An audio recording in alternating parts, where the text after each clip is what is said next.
Hi hello welcome to dialogue TV anything and everything. ఈ వీడియోలో మీకు సూటిగా మీ గుండెని తాకి మీ మనసుని స్పందింపచేసి మీ అంతరంగంలో ఆలోచనల తరంగాలని రేకెత్తించే ఒక సజీవ నాటకాన్ని వినిపించబోతున్నాను. Akashvani All India Radio. ఒకప్పుడు తెల్లారగానే రేడియో సిగ్నేచర్ ట్యూన్ని వినటంతోనే జనాల మనసంతా ఉల్లాసభరితంగా మారిపోయేది. ఆకాశవాణి ఒక నిరంతర నవరస ప్రసార స్రవంతి. అలనాటి నాటకాలు నిజంగానే శ్రవ్య సౌరభాలు. 18 ఏళ్ల కిందట నేను రచించిన నాటకం రెప్పచాటు ఉప్పెన. శ్రవ్య సౌరభాల్లో ప్రసార భారతి రేడియో నాటకోత్సవాల్లో భాగంగా ఆకాశవాణి హైదరాబాద్ కేంద్రం నుంచి ప్రసారమైన సజీవ నాటకమే రెప్పచాటు ఉప్పెన. మీ గుండె కింద తడిని తట్టి లేపే ఈ సజీవ నాటకాన్ని విని ఆనందించండి. ఆకాశవాణి రెప్పచాటు ఉప్పెన నాటకం. రచన శ్రీ అక్కపెద్ది వెంకటేశ్వర శర్మ. నిర్వహణ శ్రీమతి ఎల్లంరాజు సరోజా నిర్మల.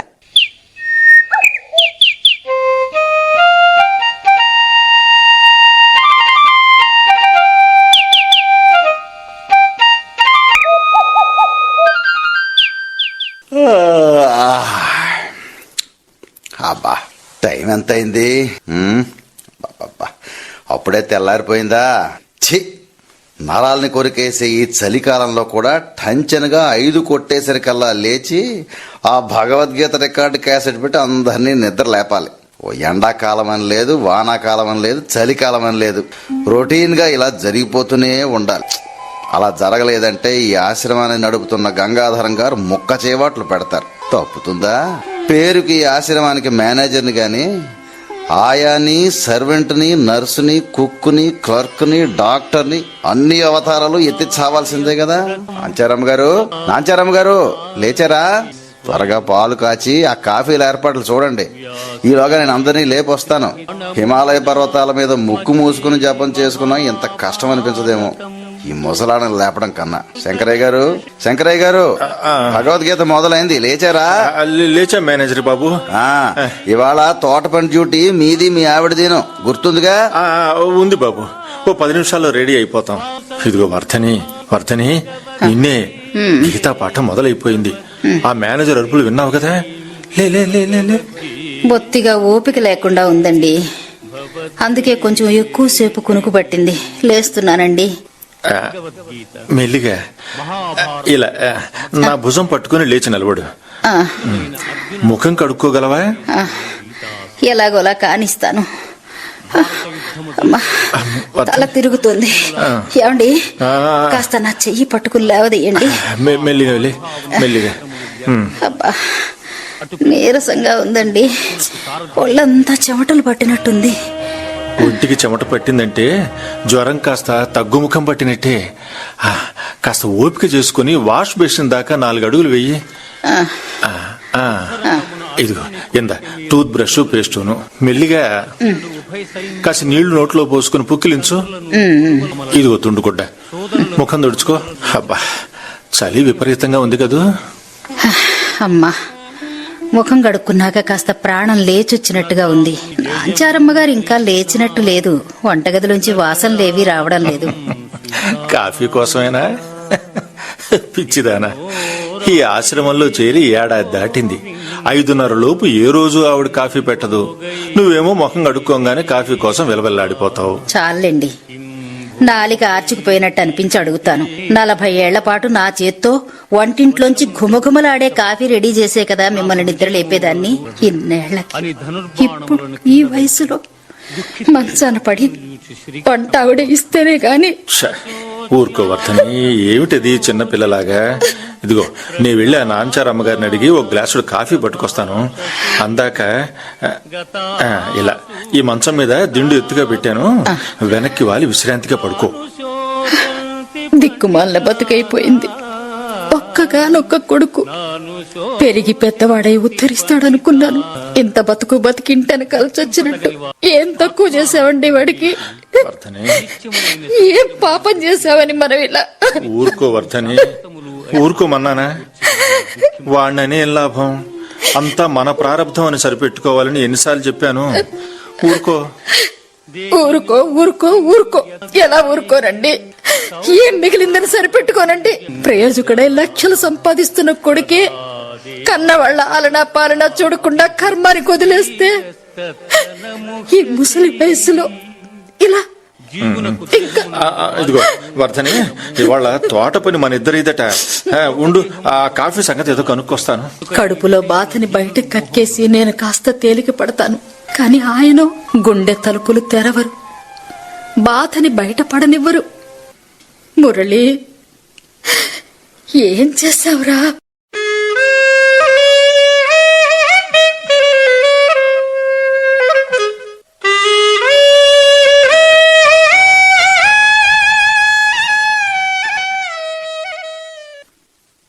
వచ్చారా శంకరయ్య గారు? అయ్యా, ఇవాళ తోట పని అంతా మీది. ఆ కూరల మొక్కలకి పాదులు చేసి నీళ్లు పొయ్యాలి. ఇగో విత్తనాలు తెచ్చాను, ఇవన్నీ మళ్ళు చేసి నాటాలి. అలాగే బాబు. ఆ పూల కొమ్మలు అడ్డదిడ్డంగా పెరుగుతున్నాయి. ఈ గులాబీ చెట్టు కొమ్మను కూడా కొంచెం కత్తిరించండి. అవును, వర్ధనమ్మ గారు రాలేదే? దానికి జ్వరం బాబు, బొత్తిగా లేవలేకుండా ఉంది. సరిపోయింది. ఉన్న 25 మందిలోనూ రోజు 2-3 జ్వరాలని కీళ్ల నొప్పులని వాళ్ళ డ్యూటీకి డొమ్మా కొడుతుంటే ఇప్పుడు ఆ పని ఎవరికి చెప్పినా ఎంత బారు కోపాలాయే. అయ్యో, ఎవరికి చెప్పొద్దు బాబు. ఇదిగో ఈ తోట పని కాస్త అయ్యాక నేనే ఆ విస్తాళ్ళు కుట్టి పెడతాను. బాదం ఆకుల్ని మాత్రం కోయించి పెట్టిన ఆయన నీకు పుణ్యం ఉంటుంది. చెట్టెక్కి కొయ్యలేను కదా. సరేలేండి, అలాగే కోయిస్తా. మీకేమైనా అయితే ఆ గంగాధరం గారు ఊరుకుంటారా? గంగాధరం గారు ధర్మప్రభువులు బాబు. మాలాంటి వాళ్ళందరికీ ఉచితంగా కూడు గూడు దొరికేలాగా ఈ పర్ణశాల ఆశ్రమాన్ని మొదలుపెట్టారు.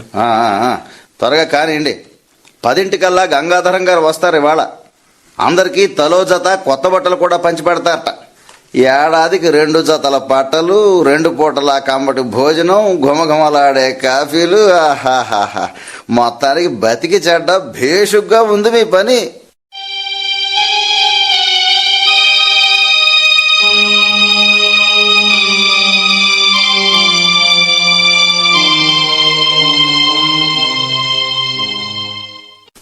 అమ్మాయ్యా. వర్ధని, నిద్రవుతున్నావా? ఆ మేనేజర్ అరుపులకి నిద్ర పట్టడం కూడానా? తోట పని అయిపోయిందా అండి? అయిపోయింది. నడుం పడిపోయిందనుకో. 4 బకెట్ల నీళ్లతో స్నానం చేస్తే గాని ప్రాణం కుదుట పడేలా లేదు. అన్నట్టు ఇవాళ విస్తళ్ళు కుట్టే పని కూడా మందేట. అవునండి, మర్చిపోయాను. ఈ మాయదారి జ్వరంతో బొత్తిగా ఏది గుర్తుండడం లేదు. ఏవి బాదం ఆకులు పూచిక పుల్లలు తెచ్చారా?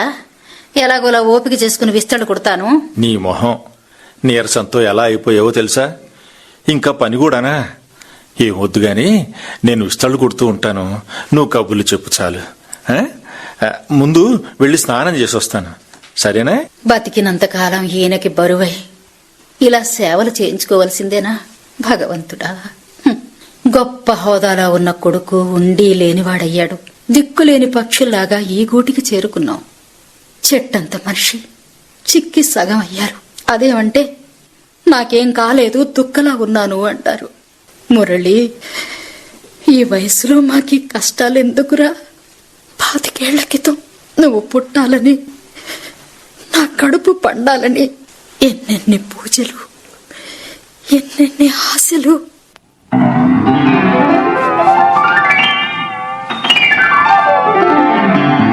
వర్ధని, వర్ధని, ఏంటండి ఈ హుషారు? ముందు ఈ 2 వేళ్లలో ఓయలు పట్టుకో. ఎందుకు? అబ్బా, ముందు పట్టుకో, చెప్తాగా. సరే, మీ ముచ్చటెందుకు కాదనాలి?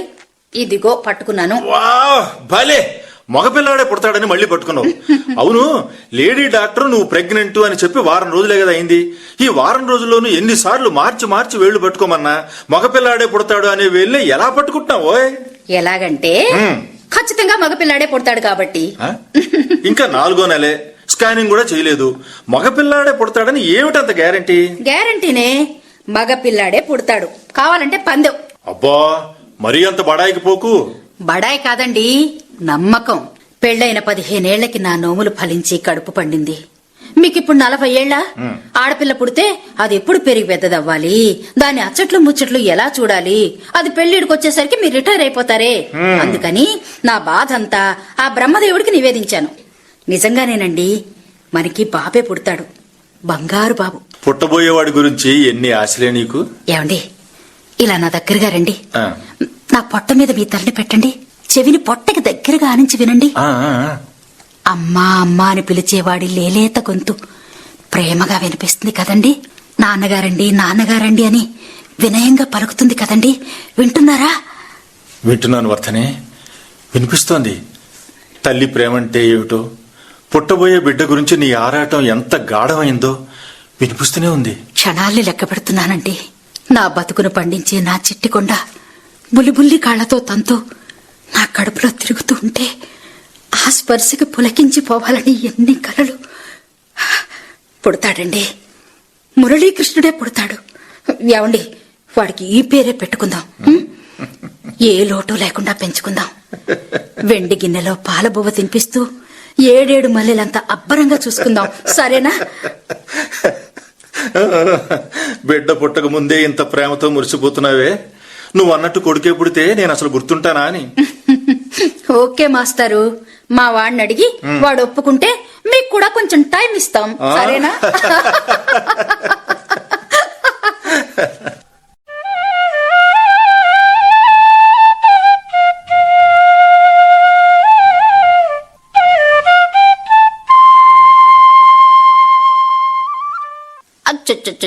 నా బుజ్జి కాదు, నా పండు కాదు. ఎంతసేపు కొడుకు జాసేనా? ఈ మొగుడనేవాడు ఒకడు ఉన్నాడు, కాస్త వీడి ఆలనా పాలనా చూడాలి అనే ఆలోచన ఏమైనా ఉందా? అబ్బా ఊరుకుందరు, వంటింట్లో అన్ని సిద్ధంగా ఉన్నాయి. వెళ్ళి కాళ్ళు కడుకురండి, వడ్డించేస్తాను. ఏమిటోనో, వీడు పుట్టాక ఈ ఇంట్లో నా పొజిషన్ నెంబర్ 2కి పడిపోయింది. కాక నంబర్ 1 పొజిషన్ నా బంగారు కొండది. ఆ తర్వాతే మీరు. పిచ్చిదానా, కాలం కంటే వేగంగా నీ మనసు ఆనందంతో పరుగులు తీస్తోందో. జాగ్రత్తగా ఎత్తుకోండి, జారిపోగలడు. అబ్బా అబ్బా, ఎత్తుకోగానే చొక్కా తడిపేశాడు వేసవ. తీసుకో, ఇటు ఇవ్వండి, రంగోటి మారుస్తాను. ఏరా నాన్న, నాన్నగారు చొక్కా తడిపేశావా? చూడు ఎలా కోపంగా చూస్తున్నారు. నా చిట్టి బాబు, నా బుజ్జి కన్నా. అవతల స్కూల్ కి టైం అయిపోతుంది నాకు.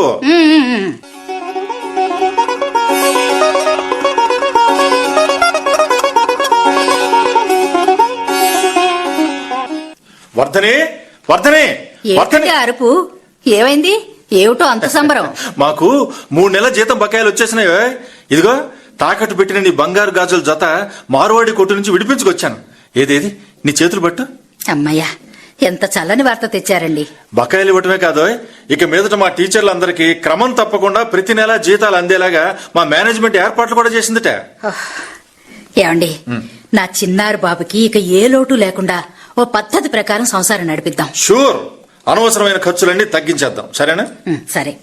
ఇంతకీ మన ఖర్చుల్లో ఏవేవి తగ్గించగలమంటారు? నేను పేపర్ తెప్పించడం మానేస్తాను. మరి మీ కాలక్షేపం ఎలాగండి? వద్దండి, పెళ్లికి ముందు నుంచి మీరు పేపర్ తెప్పిస్తున్నారు, పైగా తెల్లారగానే పేపర్ చదవకపోతే మీకు తోచదంటారుగా. ఇన్నాళ్ల సంగతి వేరు. అయినా ఓ ఫర్లాంగ్ దూరంలో లైబ్రరీ ఉంది కదా, అక్కడికి వెడితే ఒకటేమిటి 10 రకాల పేపర్లు చదవచ్చు. అయినా లైబ్రరీకి వెళ్ళటం కన్నా ఇంట్లో బాబిగాడితో ఆడుకుంటుంటే బోలెడు కాలక్షేపం కదా. నేను పౌడరు స్నో మానేస్తానండి. అదేమిటో, శుక్రవారం పూట తలారా స్నానం చేసి తెల్ల చీర కట్టుకుని పౌడరు స్నో పట్టించేసి నువ్వు ఘుమఘుమలాడిపోతుంటే. ఆపండి ఆపండి ఆపండి ఆపండి. ఇంకా కుర్రకార ఆలోచనకి ఫుల్ స్టాప్ పెట్టండి. పై షోకులకి మురిసిపోయే వయసు దాటిపోతుంది. అంతేనంటావా? ముమ్మాటికి అంతే. పెరుగు మానేసి మజ్జిగ పోసుకుందామండి, పాల ఖర్చు తగ్గుతుంది. అలాగే వెచ్చాలు కూడా తగ్గించేద్దాం. ఓకే. ఏమండి, కోరికల్ని సగానికి కోసేసుకుని అవసరాల్ని కుదించేసుకుని వీడి మీదే ఆశలన్నీ పెట్టుకుంటున్నాం కదా.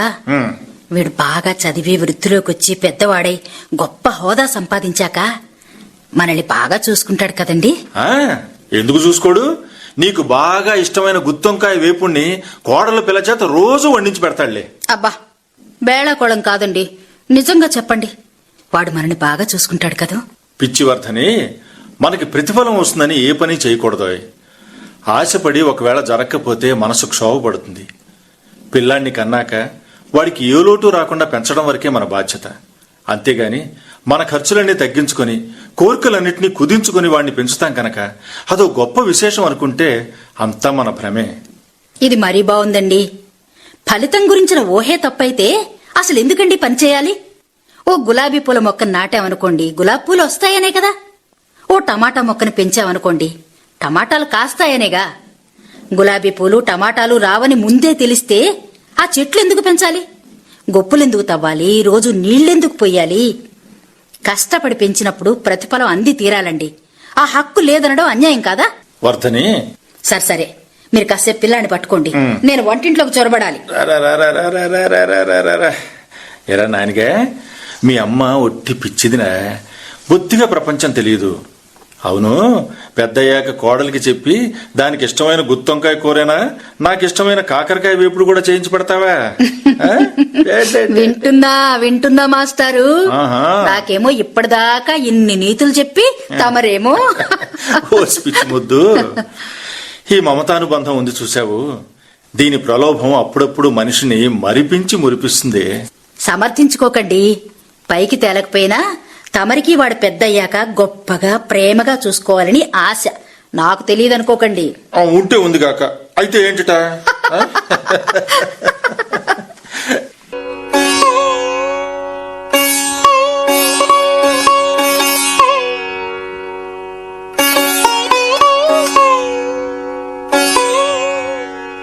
వర్ధని, ఆ గొడుగులు అందుకో.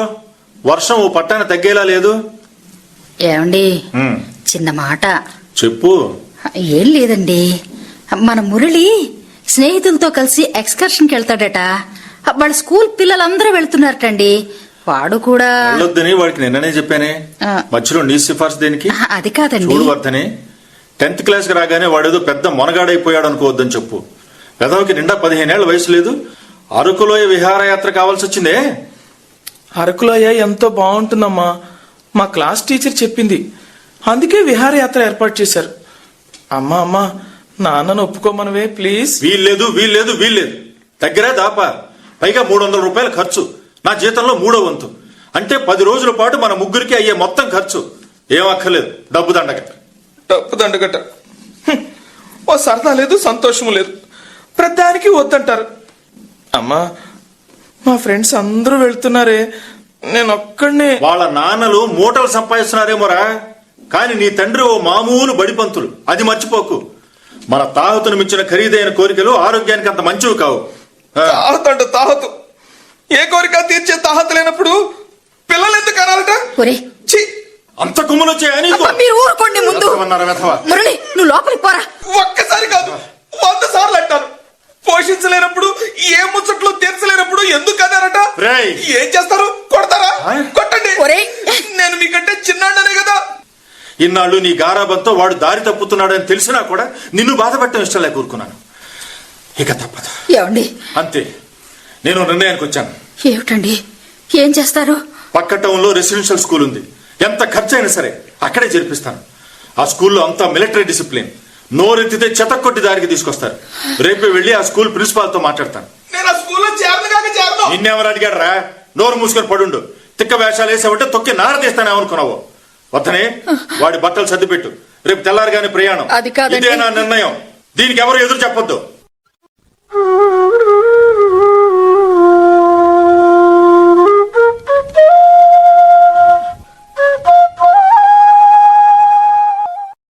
డియర్ స్టూడెంట్స్, ఈ రెసిడెన్షియల్ స్కూల్లో చేరాక మీకు మొదట్లో ఓ బందిఖానాలా అనిపించవచ్చు.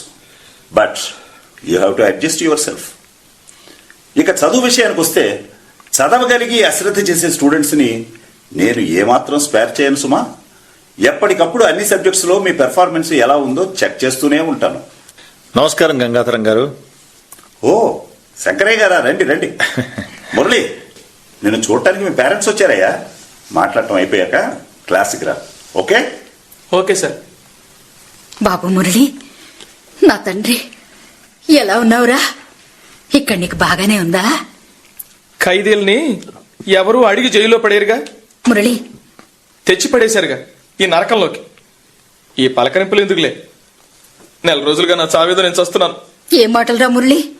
అసలు మీ ఇద్దరికి నేనంటేనే గిట్టదు. అందుకే ఈ జైలు లాంటి చోట పడేసి చేతులు దులుపుకున్నారు. మురళి, నీ మీద ద్వేషంతో కాదురా నేను ఇక్కడ చేర్పించింది. గొప్ప ప్రేమతో చేర్పించారు కాబోలు. తప్పురా. మీ నాన్నగారికి నువ్వంటే వల్లమాలిన ప్రేమ. నిన్ను ప్రయోజకుని చేయాలన్నదే ఆయన ఆశ. అంతేగాని నీకు దూరంగా మేము సంతోషంగా ఉండలేవురా. ఎందుకు ఉండలేరు? హాయిగా నా పీడ వదిలిందని సంతోషంగా ఉండండి. అమ్మా, ఇదే చెప్తున్నా, గుర్తుంచుకో. సెలవులు ఇచ్చినా, రోగం వచ్చినా, చివరికి నా ప్రాణం పోయినా మురళి. ఫైనల్ ఎగ్జామ్ పూర్తయ్యేదాకా మళ్ళీ ఇంటికి రాను. మురళి. అంతేకాదు, నువ్వు రావద్దు. నువ్వే కాదు, ఎవరు రానక్కర్లేదు నన్ను చూడటానికి. మురళి, వాట్ మురళి, ఎందుకలా గొంతు పద్ధతి చేసి మాట్లాడుతున్నావు? ఇదే నా పేరెంట్స్తో మాట్లాడే పద్ధతి? Come on, go to your class room.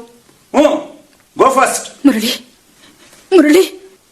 Shankaraiah garu, don't worry. కొరకరాని కొయ్యలాంటి వాళ్ళనైనా మా స్కూల్ దారికి తెస్తుందండి. ఎంత మొగురుగుడ్డు లాంటి స్టూడెంట్ అయినా నెల తిరిగేసరికల్లా చెప్పినట్టు తల ఊపాల్సిందే. మీరు నిశ్చితంగా వెళ్ళిరండి. మీ వాడి భారం నాకు వదిలేయండి. వెళ్ళొస్తామండి. ఇక వాడికి అన్నీ మీరే అయి చూసుకోవాలి. మీ నీడలో మా వాడు ప్రయోజకుడు అవుతాడనే ఆశతో వెళ్తున్నాం. వర్ధని, పద.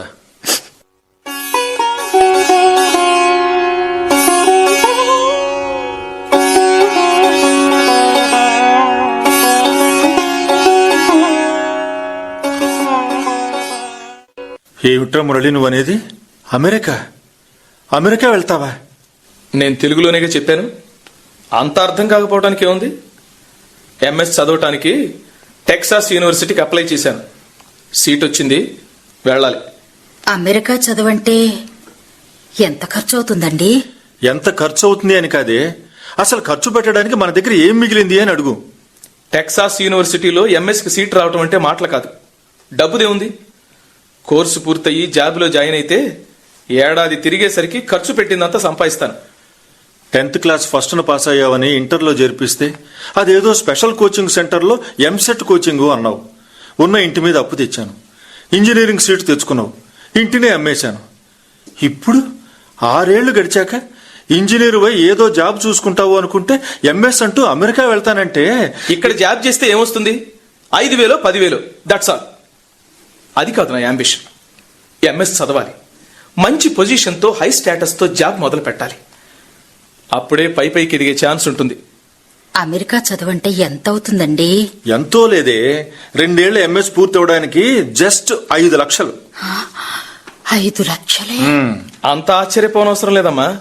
2 ఏళ్ల కోర్సు ఖర్చు పెట్టే మొత్తం ఓ ఏడాది జీతంతో సమానం. అది సరేరా, అంత డబ్బు? నాన్నగారు రిటైర్ అయ్యాక వచ్చిన 3 లక్షలు ఉన్నాయిగా. మరో 2 లక్షలు ఎడ్యుకేషన్ లోన్ తీసుకుందాం. Problem solved. ప్రాబ్లం సాల్వ్ కాదురా, పెరుగుతుంది. నేను గవర్నమెంట్ స్కూల్ టీచర్గా చేసి రిటైర్ కాలేదు. పెన్షన్ రావడానికి ప్రైవేట్ స్కూల్ టీచర్గా రిటైర్ అయ్యాను. 30 ఏళ్ల సర్వీస్కి వాళ్ళు ఇచ్చిన ఆ 3 లక్షలు తప్ప మన దగ్గర ఇంకేమీ లేదురా. ఉన్న సొంత ఇంటిని కూడా అమ్మేశాం. అటు పెన్షను లేక ఇటు ఉన్న డబ్బు ఖర్చు పెట్టేసి పైగా ఇంకా 2 లక్షలు లోన్ తీసుకొని అవసరమా? అంత రిస్క్ అవసరమా అని? అవసరమే, ఖచ్చితంగా అవసరమే. రాత్రింబవళ్ళు కష్టపడితే స్టేట్స్ లో ఎంఎస్ సీట్ వచ్చింది. అది నిజమేరా. కానీ ఈ 2 ఏళ్లు నీ చదువు పూర్తయి ఉద్యోగం సంపాదించి నువ్వు పంపించేంత వరకు మాకు రోజులు ఎలా గడుస్తాయిరా? చూడమ్మా, మీరేం చేస్తారో ఎలా చేస్తారో నాకు తెలియదు. నేను స్టేట్స్ కు వెళ్ళాలి, ఎంఎస్ చెయ్యాలి, దట్స్ ఆల్. మా ఫ్రెండ్ వాళ్ళ డాడీ బ్యాంక్ మేనేజర్. అన్ని మాట్లాడించాను. ఎడ్యుకేషన్ లోన్ కోసం షూరిటీ పేపర్ల మీద ఈయన సంతకం చేస్తే చాలు. ఒక్కరోజు నాకు ఆలోచించుకునే టైం ఎవరా? 1 డే కాకపోతే 2 days టైం తీసుకోండి. బట్ మీ నిర్ణయం నాకు ఫేవరబుల్ గా ఉండాలి. I'm going to America, that's all. ఏవండి, ఏం ఆలోచించారు? అన్ని ఏర్పాట్లు చేసుకున్నాక ఇప్పుడు కాదంటే వాడు చిన్నబుచ్చుకుంటాడేమోనండి. ఉన్న 3 లక్షలు ఊడ్చి ఇవ్వడానికి ఆలోచించడం లేదు. ఎడ్యుకేషన్ లోన్ పేపర్స్ మీద సంతకం పెట్టడానికి ఆలోచించడం లేదు. నా ఆలోచన అంతా మన ఇద్దరికి రోజులు ఎలా గడవాలా అని. మనిద్దరి పొట్టలకి ఎంత కావాలండి? కావాలి వర్ధని. ఆకలేస్తే అన్నం కావాలి, రోగం వస్తే మందులు కావాలి, బస్ ఎక్కాలన్నా బట్ట కొనుక్కోవాలన్నా అన్నిటికీ డబ్బు కావాలి.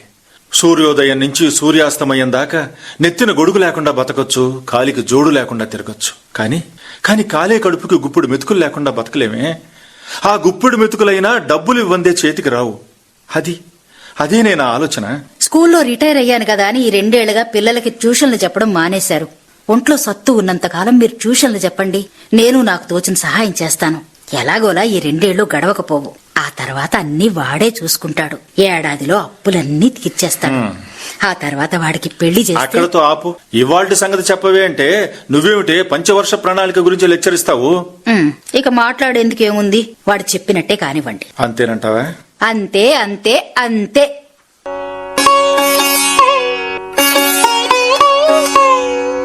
Sir post. వస్తున్నా. ఎక్కడి నుంచండి ఉత్తరం? ఆకాశం నుంచి. ఆ? అదేనే అమెరికా నుంచి. నీ కొడుకు రాశాడు. ఏం రాశాడండి? ఏది తీసి చదవనిస్తేనా? అబ్బా త్వరగా చదవండి. వచ్చేస్తున్నాడట. ఏం తొందర నీది, ఉండు చదువుతాను. చదవండి. ప్రియమైన అమ్మకు, నేను ఇండియా వస్తున్నాను. ఎంఎస్ లో మంచి రిజల్ట్ వచ్చింది. ఓ పెద్ద కంపెనీలో ఇక్కడే చీఫ్ కన్సల్టెంట్ గా జాబ్ వచ్చింది. జీతం ఏడాదికి 8 లక్షలు. ప్రాబ్లమ్స్ అన్ని తీరిపోయినట్టే. ఈ లెటర్ తో పాటు 10,000కి చెక్కు పంపిస్తున్నాను. నేను వచ్చేటప్పుడు మీకు సర్ప్రైజ్ గిఫ్ట్ తేబోతున్నాను. అదేంటో వచ్చేదాకా సస్పెన్స్. ఉంటాను, నీ కొడుకు మురళి. అంటే చదువు అయిపోయినా అమెరికాలోనే ఉండిపోతాడా? అనేగా రాశాడు. ఏమండి, ఆ చెక్ ఇటు ఇవ్వండి, దేవుడి దగ్గర పెడతాను. వాడు మొదటిసారిగా మనకి పంపించిన డబ్బు. పెళ్ళైన ఈ నేలలో వేలకు వేలు తెచ్చి నీ చేతుల్లో పోస్తే ఒక్కసారైనా ఈ మాట అన్నావుటి నువ్వు? ఊరుకుందరు, అది వాడు మొదటిసారి పంపించిన డబ్బు కదా. ఏమండి, వచ్చేటప్పుడు ఏదో గిఫ్ట్ తెస్తానన్నాడు. ఏమైంటుంది? ఏమో నాకేం తెలుసు. వాడు ఉత్తరం రాసింది నీకు, చెక్కు పంపింది నీ పేరు మీద. మీరెంత తెప్పినా వాడు ముందు నా కొడుకు, ఆ తర్వాతే మీ కొడుకు. సరే సరే సరే. ఆ చెక్కును దేవుడి దగ్గర పెట్టి పూజలు చేసి పసుపులు కుంకాలు పుయ్యమాక. బ్యాంకు వాళ్ళు చల్లదు బొమ్మంటారు. ఆ మాత్రం మాకు తెలుసండి. మీలా చదువుకోకపోయినా నా కొడుకు అమెరికా ఇంజనీరు, నేను అమెరికా ఇంజనీర్ తల్లినండి. అబ్బో అమ్మో, ఓసి నీ స్టైలు బంగారంగాను.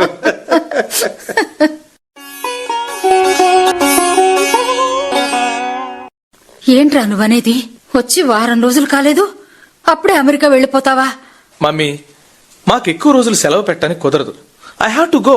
వెళతావు సరేరా, ఎన్నాళ్ళు అక్కడ ఉద్యోగం, మళ్ళీ ఎప్పుడు వస్తావు?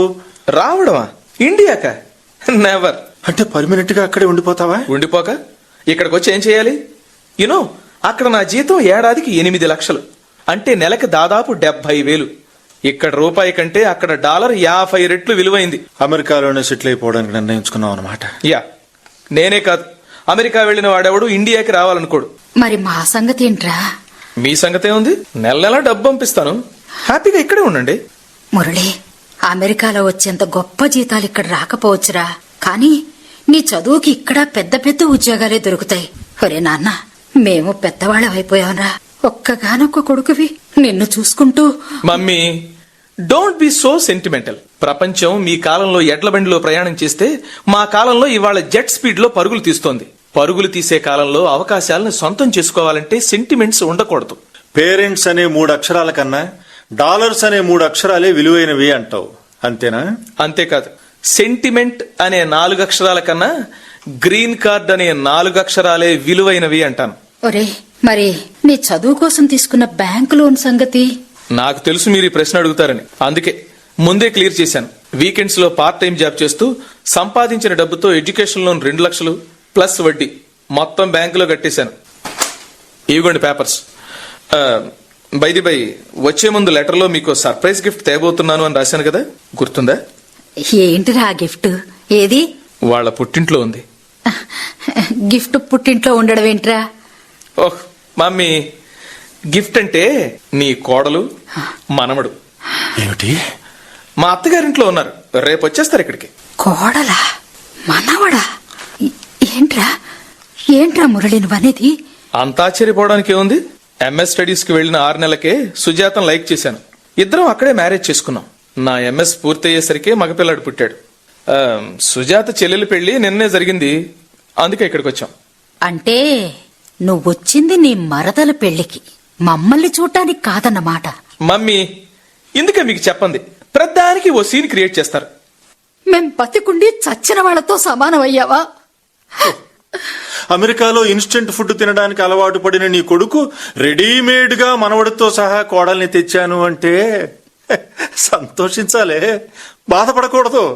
ముందే చెప్తే ఇలా ఏడ్చి గోల చేస్తారని చెప్పలేదు. మాకు చెప్పలేదు సరేరా, కనీసం ఆ పిల్లని కన్నవాళ్లకైనా ఈ పెళ్లి గురించి తెలుసా? తెలుసు. నా ఎంఎస్ స్టడీస్ కి ఇంకా 2 లక్షలు కావాల్సి వచ్చింది. దాన్ని మా మామగారే అరేంజ్ చేశారు. శభాష్, అత్తమామల అండ ఉంది కాబట్టి అమ్మా నాన్నల అవసరం కనిపించలేదన్నమాట. మమ్మీ, ఆ? ఇదిగో నీ కోడలు సుజాత, నీ మనవడు. సారీ మురళి, వీడు నా కొడుకు. ఎవరి మనవడుగాను పిలవడానికి నేను ఒప్పుకోను. అదేంటమ్మా సుజాత? గుడ్, నా పేరు చెప్పాడన్నమాట మురళి. నా పద్ధతుల గురించి చెప్పుండు. యునో, నేను స్టేట్స్ లో 6 ఏళ్ల నుంచి ఉంటున్నాను. గ్రీన్ కార్డు హోల్డర్ని. నేను నా కోసమే బ్రతుకుతాను, నాకు నచ్చిన పనే చేస్తాను. సరే సరే సరే, ముందు లోపలికి రా అమ్మా. డాడ్, నా భార్య. దీర్ఘ సుమంగళి భవ, దీర్ఘాయుష్మాన్ భవ. అని మీరు దీవించేస్తే మాకే జబ్బులు రావు, ఏ డాక్టర్లతోనూ మందులతోనూ పని లేదన్నమాట. ఫన్నీ. నా మనవణ్ణి, అదే నీ కొడుకుని ఒక్కసారి ఇలా ఇవ్వమ్మా, ఎత్తుకుంటాను. ఎత్తుకోండి, కానీ మీ పెదాలతో ముద్దు పెట్టకండి. మీ నోట్లో శరీవాలోంచి జెర్మ్స్ వాడికి అంటుకుంటాయి. ఆడించండి, కాదన్ను. కానీ పాలు కలిపి ఇవ్వడం, బువ్వ కలిపి పెట్టడం ఇలాంటి పిచ్చి పనులు మాత్రం చేయకండి. వాడిని అమెరికాలో హైజీనిక్ గా పెంచుతున్నాను. ఇక్కడి స్టఫ్ వాడికి పడదు. పాలు, బిస్కెట్స్ అన్ని అమెరికా నుంచే తెచ్చాను. అవి మాత్రమే పెట్టాలి. అయ్యో, ఫుడ్ మిల్క్ అమెరికా నుంచి తెచ్చినవే పెడతావు, కానీ గాలి ఎలాగమ్మా? ఈ ఇండియాలోని పొల్యూటెడ్ గాలినే పీలుస్తాడే, ఎలా? పోనీ గాలిని కూడా పట్టరాకపోయావమ్మా? మురళి, అందుకే ఇక్కడికి రాను అన్నాను. చూసావా మీ డాడీ ఎంత వ్యంగ్యంగా మాట్లాడుతున్నారో? వ్యంగ్యం కాదమ్మా, నిజాన్ని మాట్లాడుతున్నాను. ద గ్రేట్ ఎన్ఆర్ఐ మురళి ఈ నేల మీదే పుట్టాడు. హైజెనిక్ కాని ఇక్కడి పాలనే వాళ్ళ అమ్మ చేతుల మీదుగా తాగుతూ పెరిగాడు. ఇక్కడ పొల్యూటెడ్ గాలినే పుట్టినప్పటి నుంచి పీలుస్తూ ఎదిగాడు. అమెరికా చదువులు చదివాడు, నీకు మొగుడయ్యాడు. కానీ నా కొడుకు అలా పెరగాలి అనుకోవడం లేదు. I have my dreams. Dreams, కలలు. నీ మొగుడిని కన్నా ఈ పిచ్చి తల్లికి ఉన్నాయమ్మా ఎన్నెన్నో కలలు. ఓకే ఓకే, వస్తూనే వాదనలు ఎందుకు గాని, వర్ధనే, అమ్మాయి చెప్పింది గుర్తుందిగా? అలాగే చెయ్యి. అలాగేనండి. వీడి లేలేత బుగ్గల్ని మాసిపోకుండానే తడుముకుంటాను. వీడి నీలి నీలి ముంగురుల్ని చెదిరిపోకుండానే నిమురుకుంటాను. నా చేత్తో పాలు కలిపి ఇవ్వలేకపోయినా నోరారా లాలిపాట పాడుకుంటాను. తనివి తీరా గుండెలకి హత్తుకునే అదృష్టం లేకపోయినా దూరం నుంచే కళ్ళారా చూసుకుని తృప్తి పడతానండి, తృప్తి పడతాను.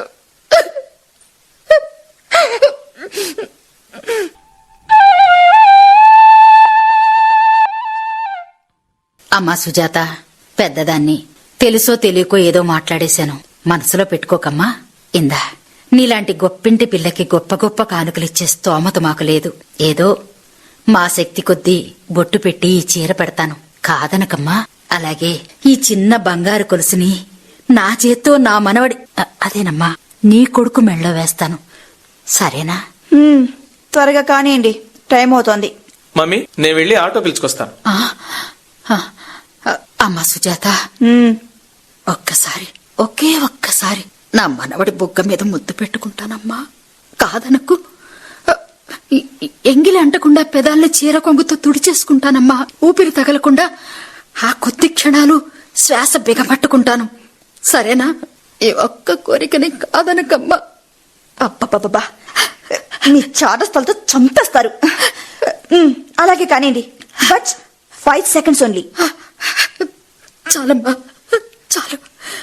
మనవాణ్ణి ఎత్తుకోవాలి అని ఏళ్లుగా కన్న కలల్ని, పంచ ప్రాణాలు నిలుపుకుని పెంచుకున్న ఆశల్ని 5 క్షణాల ముద్దుతో అపురూపంగా తీర్చుకుంటానమ్మా. చాలింకా, ఆటో వచ్చేసింది, పిల్లాన్నిటివ్వండి.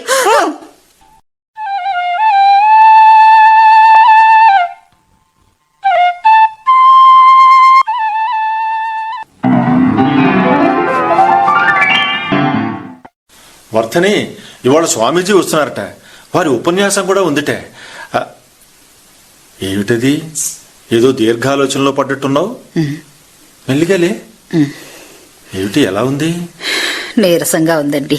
ఏమిటో ఒకసారి మన పెళ్ళయ్యాక జరిగినవన్నీ గుర్తుకొచ్చాయి. ఆ జ్ఞాపకాల్లో పడి కొట్టుకుపోయాను. అన్నట్టు ఇవాల్టి రోజుకో ముఖ్యమైన విశేషం ఉంది, గుర్తుందా? విశేషమా? ఏమిటి? ఇవాల్టితో మన పెళ్ళయి 43 ఏళ్లయింది. ఓ, అవును సుమా, మర్చిపోయాను. ఏమిటో వయసు పెరుగుతున్న కొద్దీ జ్ఞాపక శక్తి మందగించిపోతోంది. అయితే ఇవాళ మన పెళ్లి రోజు అన్నమాట. గంగాధరం గారు కొత్త బట్టలు పెట్టడం కూడా సందర్భానికి సరిగ్గా సరిపోతుంది. యాదృచ్ఛికం అంటే ఇదే కాబోలు. ఏమండి, మనవడికి ఇప్పుడు 3 ఏళ్లు నిండి ఉంటాయి కదండి. వాడు మురళి 3 ఏళ్ల క్రితం వెళ్ళినవాడు. మళ్ళీ మన ముఖం చూడలేదు. నెల నెల డబ్బు పంపిస్తానన్నవాడు ఆ ఊసే లేదు. ఉన్నదంతా ఊడ్చి వాడి చదువుకే ఖర్చు పెట్టేశాక ఎలా బతుకుతున్నామో, ఏం తింటున్నామో అనే అజాపజా కూడా కనుక్కోవడం లేదు. మీ ఆరోగ్యం చెడి ట్యూషన్లు కూడా చెప్పలేని స్థితిలో ఉంటే గంగాధరం గారు జాలిపడి ఈ వృద్ధాశ్రమంలో చేర్చుకుంటే ఎలాగో రోజులు గడుస్తున్నాయి. లేకపోతే ఏమయ్యేవాళ్ళవండి. వర్ధని, కొడుకు నడి రోడ్డున పడేస్తే కట్టుకున్న దాని రోగం ముదిరిపోతే బ్రతుకు భారమైన నాలాంటి వాడికి 2 దారులే: మనసు చంపుకొని బ్రతకటం, లేదా ఒకేసారి చావటం. ఎందుకండి, ఎందుకు చావాలి? వాడు మొదటిసారి పంపించిన 10,000 నా అకౌంట్లో ఇప్పటికీ అలాగే ఉన్నాయి. అవును, ఆ డబ్బు తాకొద్దు అని శాసించారు ఎందుకండి? మనం వాడికి అక్కర్లేనప్పుడు బతికుండగా ఆ డబ్బుని మనం వాడుకోకూడదే. మనం పోయాకైనా నీ కొడుకు అమెరికా నుంచి వచ్చి తల కురివి పెడతాడన్న నమ్మకం నాకెట్టూ లేదు. కనీసం కడుపున పుట్టిన కొడుకు పంపించిన డబ్బుతో ఇన్ని కట్టెలు కొని ఈ కట్టెను తగలేస్తే చాలే. ఈ జన్మకా తృప్తి చాలు. చాలదండి. పిల్లల్ని పెంచాల్సిన బాధ్యత కన్నవాళ్లదే అయినప్పుడు ముసలితనంలో పెద్దవాళ్లను చూడాల్సిన బాధ్యత పిల్లలదే. మొన్న లాయర్ గారు వచ్చినప్పుడు ఏం చెప్పారో మర్చిపోయారా? అందరికీ నమస్కారం. నా పేరు పతంజలి, పబ్లిక్ ప్రాసిక్యూటర్ని. గంగాధరం గారు మీకు న్యాయపరమైన ఏమైనా సందేహాలుంటే తీర్చమని అడిగితే నేను వచ్చాను. ఆస్తి హక్కులు, వివాదాలు, మనోవర్తి, ఇలా దేని గురించి అయినా అడగచ్చు. లాయర్ గారు, మీ పేరు? వర్ధనమ్మ. అడగండమ్మా. మేము మాలాంటి ఎంతో మంది తల్లిదండ్రులం పిల్లల మీదే ఆశలన్నీ పెట్టుకుని వాళ్ల అభివృద్ధి కోసమే సర్వస్వం ధారపోస్తే పెరిగి పెద్దయి ప్రయోజకులై కూడా కన్నవాళ్లని ఆ పిల్లలు గాలి కొదిలేస్తే చట్టాలు మాకే విధమైన హక్కులు ఇవ్వవా లాయర్ గారు? అర్థమైందమ్మా. తల్లిదండ్రులు ముసలివాళ్ళై దుర్బలంగా ఉన్నప్పుడు వాళ్ళని పోషించాల్సిన బాధ్యత పిల్లలది అని క్రిమినల్ ప్రొసీజర్ కోడ్ చెప్తోంది. ఎలా ఎలా లాయర్ గారు? పిల్లల చేత నిరాదరణకు గురైన తల్లిదండ్రులు తమని తాము పోషించుకోలేని స్థితిలో ఉంటే మనోవర్తి కోరుతూ సిపిసి సెక్షన్ 125D ప్రకారం పిటిషన్లు వేసుకోవచ్చమ్మా. అలా వేస్తే తల్లిదండ్రులను చూడాల్సిన బాధ్యత పిల్లలదే అని కోర్టు చెప్తుందా అండి? తప్పకుండా. తల్లిదండ్రులను పోషించాల్సిన బాధ్యత పిల్లలదే కాబట్టి తప్పకుండా పిల్లల నుంచి మనోవర్తి ఇప్పించే ఆదేశాలను కోర్టు మీకు మంజూరు చేస్తుంది. అలా మనోవర్తి ఎంతకాలం ఇస్తారండి? పిల్లలు పోషించగల స్థితిలో ఉన్నంతకాలం, తమని తాము పోషించుకోలేని స్థితిలో తల్లిదండ్రులు బ్రతుకున్నంతకాలం. అంటే ఆ లాయర్ చెప్పాడని సిగ్గు, లజ్జ, అభిమానం అన్ని వదిలేసి మనోవర్తి దావా వేద్దామంటావా? వేస్తే తప్పేమిటండి? హక్కులనేవి ఎవరు ఇవ్వరు, పోరాడి గెలుచుకోవాలి అని మీరే చెప్తారు కదండి. వర్ధని, ఈ 3 ఏళ్లలో నీలో చాలా మార్పు చూస్తున్నాను. చట్టాల గురించి, హక్కుల గురించి మాట్లాడుతున్నావు. అవసరమండి. అవసరం ఆలోచనలు రేపుతుంది, అవకాశాలను వెతుక్కోమంటుంది. ఏంటండి వెతుక్కునేది? ఒక్కొక్కళ్ళు తలో మూల. మిమ్మల్ని అందరినీ వెదగలేక మధ్యలో నేను చస్తున్నాను. అందరూ మీటింగ్ హాల్లోకి రావాలి త్వరగా. ఇవాళ స్వామీజీ వస్తున్నారు. ఆయన ఉపన్యాసం తర్వాత గంగాధరం గారు అందరికీ కొత్త బట్టలు కూడా పెడతారట. పదండి పదండి పదండి. వచ్చేస్తున్నాం మేనేజర్ గారు. అదే ఈ కాసిన విస్తాళ్ళు కుట్టేసి వచ్చేస్తాం.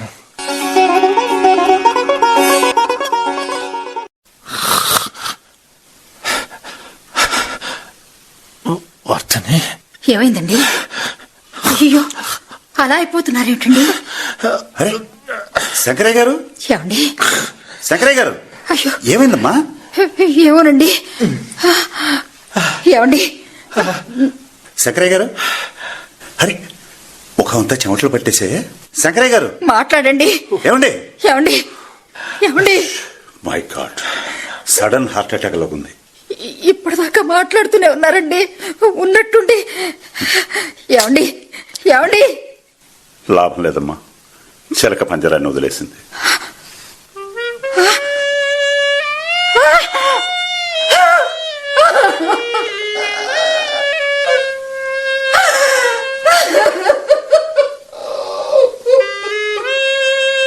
బతికున్నంత కాలం కొడుకు గురించి, మనవడి గురించి ఆయన లోపలే ఎంత ఆరాటపడ్డారో నాకు తెలుసు.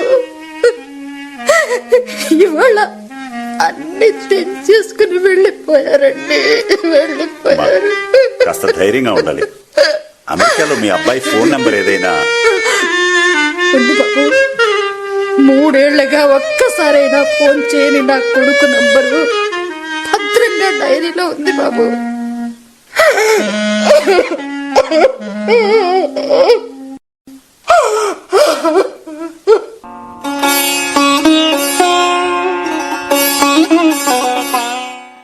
అమ్మా వర్ధనమ్మ గారు, అమ్మా మీ అబ్బాయి అమెరికా నుంచి వచ్చాడు కోళ్లతో కలిసి. అమ్మా వచ్చావా మురళి? సారీ అమ్మా, టైంకి అందుకోలేకపోయాను. పర్వాలేదురా, టైం లేకపోతే నువ్వు మాత్రం ఏం చేస్తావు? అత్తయ్య గారు, అది కాదమ్మా, అసలు ఏమైందంటే వద్దు నాన్న, ఏ సంజాయిషీలు వద్దు. మీకు మనస్సాక్షి అంటూ ఉంటే దానికి చెప్పుకోండి, అది చాలు. చూడు బాబు మురళి, జరిగిందేదో జరిగిపోయింది. కొడుకుగా పెద్ద కర్మ దాకా అన్నీ జరిపించావు. ఇక ఆవిడ బాధ్యత మిగిలింది. ఆఖరి దశలోనైనా ఆవిడ్ని మీతో తీసుకెళ్ళండి బాబు. ఆవిడని మాతోనా? ఇంపాసిబుల్. చూడండి గంగాధరం గారు, వీళ్ళ జనరేషన్ కి మా జనరేషన్ కి జస్ట్ కుదరదంతే. పోనీ తీసుకెళ్దామన్నా ఆవిడ డెఫినెట్ గా అక్కడ అడ్జస్ట్ కాలేదు, ఐఎమ్ షూర్. ఓకే, ఆవిడ్ని తీసుకెళ్ళటం కుదరకపోతే మీరే ఇండియాకు వచ్చేయండి. ఇక్కడే ఉండి మీ చదువుకు తగ్గ ఉద్యోగమో బిజినెస్ చేసుకోవచ్చు. దగ్గరుండి ఆవిడ్ని చూసుకోవచ్చు. గంగాధరం గారు ఏం మాట్లాడుతున్నారు? అమెరికా వదిలిపెట్టి ఇండియాకి వచ్చేయాలా? ఆవిడ కోసం $1,00,000 ఆదాయాన్ని వదులుకొని ఇక్కడికి వచ్చి సెటిల్ అవ్వాలా? మరేం చేద్దాం అనుకుంటున్నారు? ఏం చేయాలనుకుంటున్నానో నేను చెప్తాను గంగాధరం గారు. ఒక్కసారి పతంజలి గారికి కబురు పెట్టండి. లాయర్ పతంజలి గారికమ్మా. లాయర్కా? లాయర్ ఇప్పుడెందుకు? నిన్ను చదివించినందుకైనా డబ్బంతా ఇమ్మంటారేమో, లేకపోతే నీ బిజినెస్ లో వాటా కావాలంటారేమో మురళి. అమ్మా, లాయర్ ఎందుకమ్మా ఇప్పుడు? ఎందుకో కోర్టులో కలవండి, అక్కడ తెలుస్తుంది. Order order proceed. Case number 93/2006 Kundavarapu Vardhanamma versus Kundavarapu Muralikrishna. Madam justice, 32 ఏళ్ల న్యాయవాద వృత్తిలో నేను ఏ రోజు ఎక్కడా కనీ విని ఎరుగని అరుదైన కేసు ఇది. ఒక తల్లి తన కొడుకు మీదే సెక్షన్ 125cc ప్రకారం కేసు వేయటం బహుశా చరిత్రలోనే ఇది ప్రథమం అనుకుంటాను. Criminal procedure code section 125. You mean మనోవర్త్ కేసా? ఇది కొత్త ఏమీ కాదే. కొత్తే మేడం జస్టిస్. సెక్షన్ 125 ప్రకారం మనోవర్తి కేసులు మనకి కొత్త కాదు. ఎన్నో కేసుల్లో పిల్లల నుంచి పోషణ కోరుతూ పేరెంట్స్ కేసులు పెట్టి మనోవర్తిని రాబట్టుకోవటం మనకి తెలిసిందే. అలాంటి జడ్జిమెంట్ ని గతంలో మీరు ఇచ్చి ఉన్నారు. Of course. శంకరయ్య వర్ధనమ్మ అనే దంపతులకు ఒక్కడే కొడుకు, మిస్టర్ మురళీకృష్ణ. అతడి చదువు కోసం, విదేశాల్లో ఎంఎస్ కోసం రిటైర్ అవగా వచ్చిన డబ్బంతా తల్లిదండ్రులు ఖర్చు పెట్టి అతడిని వృద్ధిలోకి తీసుకొస్తే గొప్ప ఉద్యోగం తెచ్చుకున్న మురళీకృష్ణ వాళ్ళకి చెప్పకుండానే వివాహం చేసుకున్నాడు. కొడుకు తమని నిర్లక్ష్యం చేసి మానసిక క్షోభను కలిగించి తమని తాము పోషించుకోలేని స్థితిలో దిక్కులేని వాళ్లలాగా వృద్ధాశ్రమంలో తలదాచుకోవలసిన పరిస్థితిని కల్పించినందుకు గాను పరిహారం కోరుతూ వర్ధనమ్మ గారు దావా వేశారు. తల్లిదండ్రులను పోషించాల్సిన బాధ్యత పిల్లలదే అని సెక్షన్ 125D క్లియర్ గా చెప్తోంది. కాబట్టి కేసును విచారించి చట్ట ప్రకారం వర్ధనమ్మ గారు కోరిన పరిహారాన్ని ఇప్పించవలసిందిగా కోర్టు వారికి మనవి చేస్తున్నాను. నిందితుడు మురళీకృష్ణ తరఫున డిఫెన్స్ లాయర్ ఉన్నారా? Yes madam justice, I'm lawyer K Vishwanath. Muralikrishna తరఫున నా ఆర్గ్యుమెంట్స్ తో రెడీగా ఉన్నాను. Yes, proceed. నా క్లయింట్ మురళీకృష్ణని అతని పేరెంట్స్ కష్టపడి పెంచడం నిజమే, అతడు మంచి పొజిషన్లోకి రావడమూ నిజమే. అయితే ఆ తల్లిదండ్రులు నా క్లయింట్ నిర్లక్ష్యం చేశాడన్నటువంటి అభియోగం మాత్రం నిజం కాదు. అందుకు సాక్ష్యం ఉద్యోగంలో చేరుతూనే నా క్లయింట్ తన తల్లిదండ్రులకు 10,000 రూపాయలు చెక్కుని పంపించడం. మొదట్లో పేరెంట్స్కి డబ్బు పంపిన నా క్లయింట్ ఆ తర్వాత పంపలేకపోవడానికి కారణం కూడా కోడలు నచ్చలేకపోవడమే. ఆ సాకుతో వర్ధనమ్మ గారు, లేట్ శంకరయ్య గారు ఈ దేశానికి రాగానే చూడ్డానికి వచ్చిన కోడలతో గొడవ పడ్డమే. ఆ గొడవల్లో మాటామాటా పెరిగిపోయింది. పౌరుషాలకు పోయారు. నీ డబ్బు మాకు అక్కర్లేదన్నారు. 3 ఏళ్ల పాటు ఎన్ని కష్టాల్లో ఉన్నా శంకరయ్య గారు బ్రతుకున్నంత కాలం విత్డ్రా చెయ్యనే లేదు. దీన్ని బట్టి చూస్తే ఉద్దేశపూర్వకంగానే కన్న కొడుకు పంపిన డబ్బుని వాళ్లు ముట్టుకోనే లేదన్నమాట. ఈ కేసులో మరో ముఖ్యమైన ఆరోపణ ఏమిటంటే, తండ్రి చనిపోయాడని తెలిసిన తక్షణం నా క్లయింట్ ఎక్కడి పనులు అక్కడే వదిలిపెట్టి తండ్రి శవాన్ని కాటికి పంపించడానికి రాలేదు అని. ఇది American weather report copy. Shankaraiah గారు చనిపోయారని తెలిసిన రోజు నుంచి మర్నాటి దాకా అమెరికాలో టెక్సాస్ ప్రాంతాన్ని వరద ముంచెత్తింది. ఫ్లైట్స్ ఇండియాకే కాదు, ఎక్కడికి కూడా బయలుదేరలేదు. ఫస్ట్ ఫ్లైట్ లో నా క్లయింట్ తన భార్యతో కలిసి తల్లిని చూడ్డానికని వచ్చాడు. పెద్ద కర్మ దాకా యథావిధిగా క్రతువులన్నీ నిర్వహించాడు. దీన్ని బట్టి అతను తన కర్తవ్యాన్ని విస్మరించాడని అనడం నిజం కాదని తెలుస్తోంది. అంతేకాదు, ఆవిడ పోషణ కోసం డబ్బు ఏర్పాటు చేయడానికి సిద్ధంగానే ఉన్నాడు. కానీ వర్ధనమ్మ గారు ఉద్దేశపూర్వకంగానే ఈ దావా వేశారు. That's all your honour. Vardhanamma గారు, సెక్షన్ 125 సిసి ప్రకారం మీ కొడుకు నుంచి మీకు మనోవత్తి ఇప్పించే ఉత్తర్వు ఇస్తాను. అందుకు అతను ఒప్పుకున్నాడని చెబుతున్నారు. మీకు సమ్మతమేనా? మనోవర్తి అంటే ఏమిప్పిస్తారు జడ్జి గారు? మీ పోషణకి అవసరమైనంత డబ్బుని. మీ కుమారుడు ఆర్థిక స్థితిని గమనించి మీకు క్రమం తప్పకుండా జీవితాంతం ఇప్పించే ఏర్పాటు చేస్తాను. సరేనా? నేను ఈ దావా వేయడానికి కారణం నా పొట్ట నింపుకోవడానికి తగినంత డబ్బు ఇప్పించమని కాదు జడ్జి గారు. మరి మనోవర్తి డబ్బు రూపంలోనేగా ముట్టేది. నాకు డబ్బు కాదమ్మా, ప్రేమ కావాలి. కరెన్సీ కాదమ్మా, కారుణ్యం కావాలి. చూడండమ్మా, ప్రేమ, కారుణ్యం అనేవి మనసుకు సంబంధించిన భావనలు. వాటిని చట్టపరిధిలో కొలవలేము. కోర్టుకి పరిమితులున్నాయి. మీరు ఫైల్ చేసిన కేసు సెక్షన్ 125 సిసి అంటే మనోవర్తి కేసు. కాబట్టి మీ కొడుకు పొజిషన్ని, మీ అనారోగ్య పరిస్థితిని గమనించి మీ పోషణకి, మందులకి నెల క్రమం తప్పకుండా నెలకు 5,000 రూపాయలు మనోవర్తి ఇవ్వాల్సిందిగా. జడ్జి గారు, ఒక్క నిమిషం అమ్మా. ఏమిటి? నాదో చిన్న కోరిక, మన్నిస్తారా? చెప్పండి. నా కొడుకు నా పోషణ కోసం నెల 5,000 రూపాయల చొప్పున మనోవర్తిగా బ్రతికున్నంత కాలం ఇవ్వాలనే తీర్పిస్తానంటున్నారు. చాలా సంతోషం అమ్మా. కానీ కొద్దిగా తీర్పుని మార్చి చెప్పగలరా? మార్చి చెప్పడమా? మీకేం కావాలి అసలు? నెల 5,000 రూపాయలు మనోవర్తిగా పంపవలసిన అవసరం లేదు. రోజుకి ఒక్క 5 నిమిషాలు నా కొడుకు నా కంటికి కనిపించి నోరారా పలకరించాలి అనే తీర్పు ఇవ్వగలరా జడ్జి గారు? మేడం జస్టిస్, అదెలా సాధ్యం? ఉజ్వలమైన భవిష్యత్తుని, కొన్ని కోట్ల డాలర్ల ఆదాయాన్ని వదిలేసుకుని నా క్లయింట్ని ఇక్కడికి వచ్చేయమండం, this is nothing but emotional blackmailing. మీరు కూర్చోండి, నేను మాట్లాడుతున్నాను కదా. జడ్జి గారు, నవమాసాలు మోసి కని వాణ్ణి 25 ఏళ్ల పాటు పెంచి పెద్దవాణ్ణి చేశాను. 25 ఏళ్లంటే ఎన్ని నిమిషాలు జడ్జి గారు? గంటకి 60 నిమిషాలు, రోజుకి 24 గంటలు, ఏడాదికి 365 రోజులు, మొత్తం 25 ఏళ్లు, 1,31,40,000 నిమిషాలు. అందులో నా కోసం ఖర్చు పెట్టినవి తీసేస్తే ఖచ్చితంగా 1,00,00,000 నిమిషాలు. 1,00,00,000 నిమిషాలు వాడి కోసమే, వాడి ధ్యాసలోనే ఖర్చు పెట్టాను. అంతకాలాన్ని వాడి కోసమే ఖర్చు పెట్టకపోయి ఉంటే ఏ అప్పడాల వ్యాపారం మొదలుపెట్టినా ఈ పాటికి నేను లక్షలు, కోట్లు గడించేదాన్ని జడ్జి గారు. పిల్లల్ని పెంచడం కన్నవాళ్ల బాధ్యత. ఆ బాధ్యతను నిర్వర్తించిన కాలాన్ని డబ్బుతో కొలవకూడదు. ఆ బాధ్యత కన్నవాళ్ల పట్ల పిల్లలకి లేదా జడ్జి గారు? ఇక్కడికొచ్చేస్తే లక్షలు, కోట్లు తన క్లయింట్ నష్టపోతాడని నా కొడుకు తరపు లాయర్ వాదిస్తున్నాడు కదమ్మా. ఈ దేశంలో ఒక రైతు తను పండించిన ధాన్యానికి తగిన గిట్టుబాటు ధరని కోరే హక్కుంది. ఉద్యోగస్తులకి హక్కులున్నాయి, కార్మికులకు హక్కులున్నాయి, పోలీసులకు హక్కులున్నాయి, నల్లకోటు తొడుక్కున్న మీకు హక్కులున్నాయి. ఈ దేశంలో ఏ హక్కు లేని దౌర్భాగ్యం పిల్లల్ని కన్న తల్లిదండ్రులదేనా? ఎందుకమ్మా? జవసత్వాలు ఉడిగి మానసికంగా శారీరకంగా ముందే సగం చచ్చిన వీళ్ళు బతికుండగా ఎవరిని ఏమీ చెయ్యలేరు అనే దిలాస వల్లనే కదూ మీ చట్టాలు న్యాయాలు డబ్బు రూపంలో కడుపు తీపికి వెలగడతాయా? మీరిప్పించే పచ్చ నోట్లు భగ్గుమన్న ముసలి గుండెలకి ఓదార్పునిస్తాయా? మీరిప్పించే మనోవర్తి ఉత్తర్వులు మానసిక క్షోభ నుంచి విముక్తిని కలిగిస్తాయా అమ్మా? చూడండి వర్ధనమ్మ గారు, తల్లిదండ్రుల పట్ల పిల్లలు బాధ్యతగా ప్రవర్తించడం, ఆప్యాయంగా పలకరించడం ఇలాంటి కోరికలు సమంజసమైనవే కాదన్ను. కానీ పిల్లలు కన్నవాళ్ల పట్ల బాధ్యతను మర్చిపోతే వృద్ధాప్యంలో పోషణ కోసం మనోవర్తిగా తగినంత డబ్బుని ఇప్పించగలమే తప్ప పిల్లలు కన్నవాళ్లను ప్రేమగా చూడాలని ఆదేశించలేం. అలాంటి సెక్షన్లేవి న్యాయశాస్త్రంలో లేవు. అయితే ఆ న్యాయశాస్త్రాన్ని తిరగరాయించండి జడ్జి గారు. ఆర్థిక సంబంధాలే తప్ప మానవ సంబంధాలను పట్టించుకొని మీ చట్టాలను తిరగరాయించండి. మాలాంటి ముసలాళ్ల గోడుని పట్టించుకునే కొత్త సెక్షన్లని రూపొందించమనండి.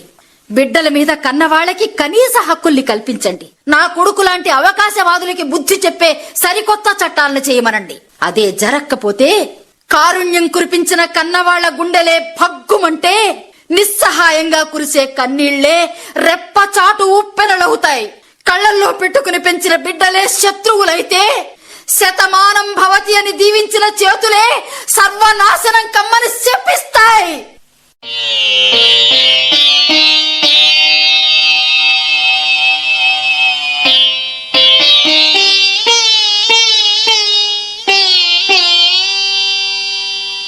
కేసు పూర్వాపరాలు పూర్తిగా పరిశీలించాక మానవ సంబంధాలను గురించిన వర్ధనమ్మ గారి ఆవేదనను అర్థం చేసుకోగలిగిన సెక్షన్ 125 సిసి క్రింద ఫైల్ చేయబడిన ఈ కేసులో శ్రీమతి వర్ధనమ్మ గారికి ఆమె కుమారుడు శ్రీ మురళీకృష్ణ నెల 5,000 రూపాయలు మనోవర్తిగా ఆమె జీవితాంతం అందజేయవలసిందిగా ఆదేశించడమైనది.